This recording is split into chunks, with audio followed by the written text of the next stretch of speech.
because what this sprint says, that whatever we discussed here are standards.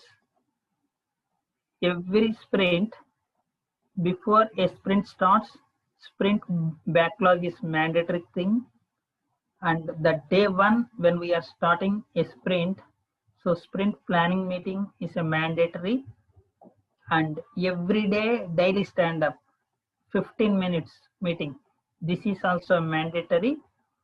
And sprint review means on the last day we have to showcase what we completed as part of the sprint, this is a mandatory. And sprint retrospective, this is the, we call it as a final ceremony for the sprint, closing ceremony. So this is also an important one. So these meetings are important, mandatory meetings. And other than that, each and every meeting has a time frame. So the sprint follows a sprint specific timings, standards. Means if a 2 weeks of sprint, okay, the standard is for a 2 weeks of sprint, on sprint planning day, at least 2 hours of this meeting is mandatory. And daily scrum, as I mentioned initially, daily scrum or daily stand up. So stand up means this meeting they are conducting every day only for 15 minutes. So basically some people are talkative, they keep on talking, but really every day we are meeting in this meeting, instead of talking about unnecessary things, make it into restriction of 15 minutes. So to strict that, if people are standing in a meeting, then they feel like, okay, we have to close it quickly, or else unnecessarily, if we are sitting, something people start one discussion, the others keep on continue. To avoid that, they call it as daily stand up and stick to only 3 points: what you did yesterday, what you are doing today, and do you have any impediments or any issues, like that. And sprint review meeting is a 1 hour meeting, and the final ceremony is sprint retrospective. This is a mandatory meeting, and this meeting happens for 1 hour.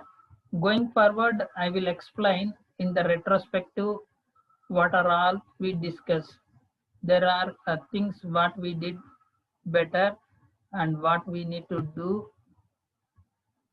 more. These things we'll discuss on the sprint retrospective meeting.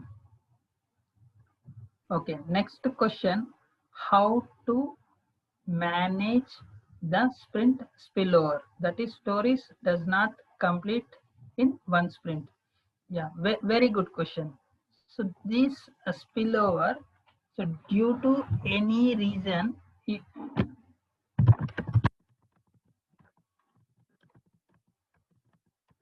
unable story in current sprint, this will be high priority story for next sprint. So sometimes due to some reasons we unable to deliver within that sprint what we planned. That is various reasons. Sometimes due to some dependency we can't able to deliver. So see here, due to dependency means if any dependency comes, so that dependency work has to finish first. Okay, without dependency, due to like there are unforeseen issues, a developer may become sick and unable to come, so that the story got spill over to next sprint, or the development is complete but the tester is unavailable. Like that, there are various reasons. The chances are high for a spillover, so which will be a high priority. to next sprint.